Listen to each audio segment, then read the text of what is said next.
குலதீவன் பனீஸ்வரி நவாலி வடக்கு என்ற சொந்த இடம். 2025ஆம் ஆண்டு நடைபெற இருக்கிற உள்ளூராட்சி மன்ற தேர்தலில் நானும் ஒரு வேட்பாளரா ஒரு கட்சியோட 2 பேர் கொடுத்தேன் நான் நிற்கிறதுக்காக. அதில் அந்த கட்சி உங்களை மெம்பர் ஆட்சியை சொல்லி மெம்பர் ஃபார்ம் எல்லாம் வேண்டி நிரப்பி அங்கத்துவ பணம் கட்ட சொல்லி எல்லாம் உங்களுக்குரிய ஒரு குரூப் ஒன்றை உருவாக்கி அதில் தான் எல்லா தகவல்களும் தெரிவிக்கப்பட்டது. நான் வலியாமல் தென்மேற்கு பிரதேச சபையில் நின்ற நான் வேட்பாளராக நிற்கிறதுக்காக இந்த பேர் விவரம் இந்த ஆவணங்கள் எல்லாம் கொடுத்தேன். அது அது பொதுவாக இருந்தவர் ராமநாதன் அர்ச்சுனா பாராளுமன்ற உறுப்பினர்.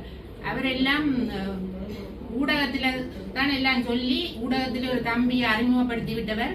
இந்திரஜித் என்ற ஒரு தம்பி வலியாமத்துக்கு பொறுப்பாக அவரை விட்டது. அவர் தான் என்னோட தொடர்பு கொண்டவர்.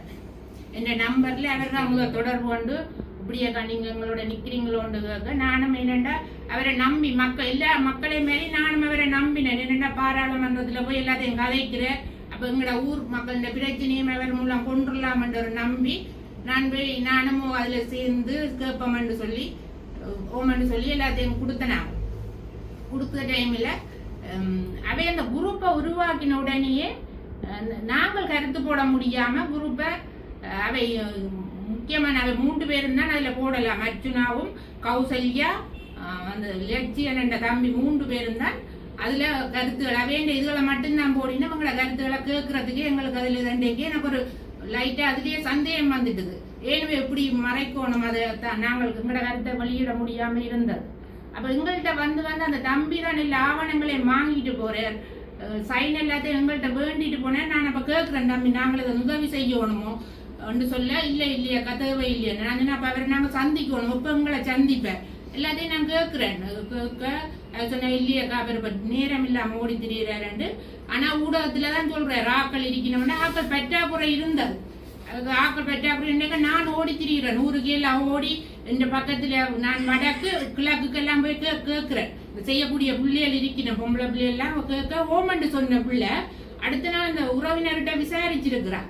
அப்படி அர்ச்சனா பற்றி விசாரிக்கிறா சொல்லிட்டு பேசுவார் நல்லவர் தான் நான் பேசி இதை கலைச்சி விட்டுறேன் நீங்க எதன்னா அந்த பிள்ளை அடுத்த நேரம் அப்படியே போன் எடுத்து சொல்லுது ஐயோ நாங்க வெறையே இல்லை அவர் பேசுவாராம் கடைசி வரையும் நான் பெற மாட்டேன் சொல்லிட்டு. அப்ப நான் இல்லாடா அந்த கடைசியா ஆக்கள் பற்றாக்குறையில நான் இந்த மகள் படிக்கிற மகள் இவற்ற இதெல்லாம் ஆக்கள் பற்றாக்குறைக்காக கொடுத்தன. அப்படி கொடுத்த இல்லாட்ட இதெல்லாம் போமெல்லாம் வேண்டி சைன் பண்ணிட்டு அவங்களோட சைனும் கடையில தான் வேண்டிட்டார். கடையில தான் எல்லாம் வேண்டி போட்டு நான் கடைசி நாளும் கேட்கிறேன் காசு கட்ட கடைசி நாள்ல அந்த காசு பற்றாக்குறை வேற வாய்ஸ் மெசேஜ் போடினோம்.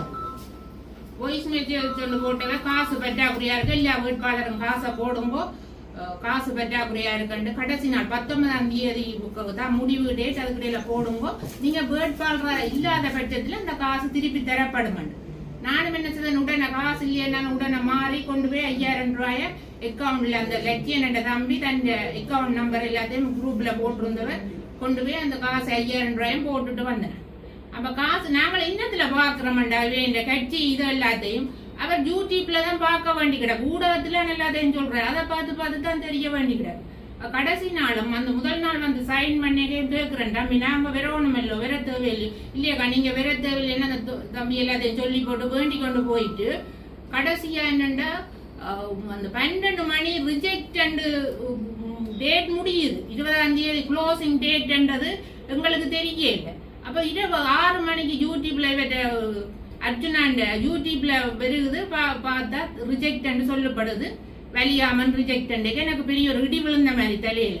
அப்ப நான் என்ன உடனே இந்த தம்பிக்கு போன் எடுத்து கேட்கிறேன் என்ன தம்பி ரிஜெக்ட் சொன்னேன் என்னன்னா சொல்லல 7 மணிக்கு தான் நான் அறிகிறேன்.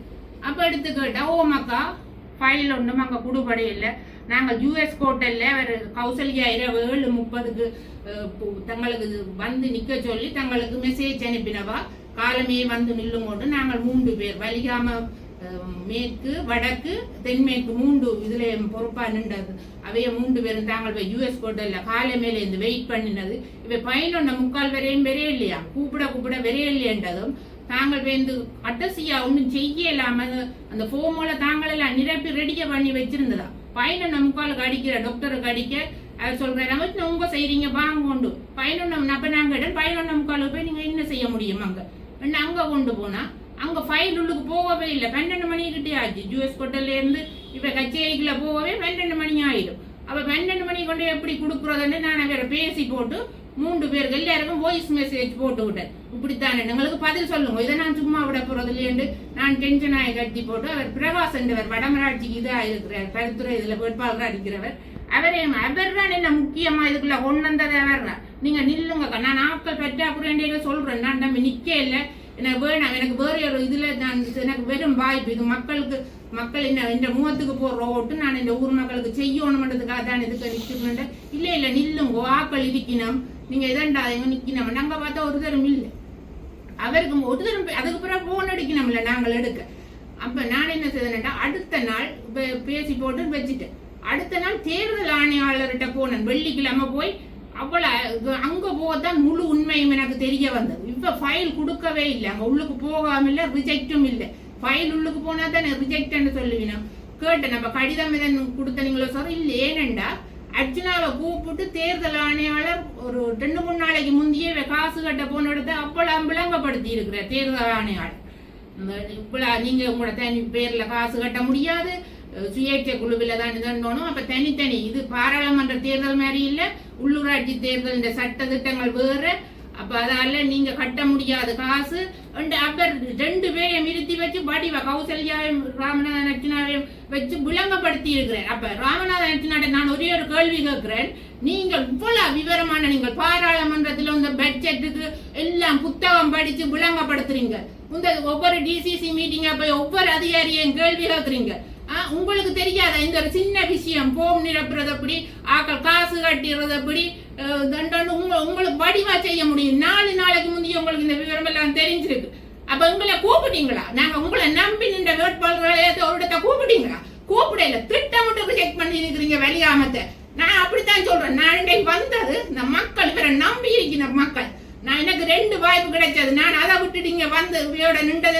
இந்த ஊர்ல இருக்கிற மக்கள் சொன்ன காரணம், ராமநாதன் அர்ச்சனா தான் மாகாண சபையில பெருவாரக்கா, நீங்க இவரோட நில்லுங்க, உங்களுக்கு நான் ஓட்டு போடுவேன்.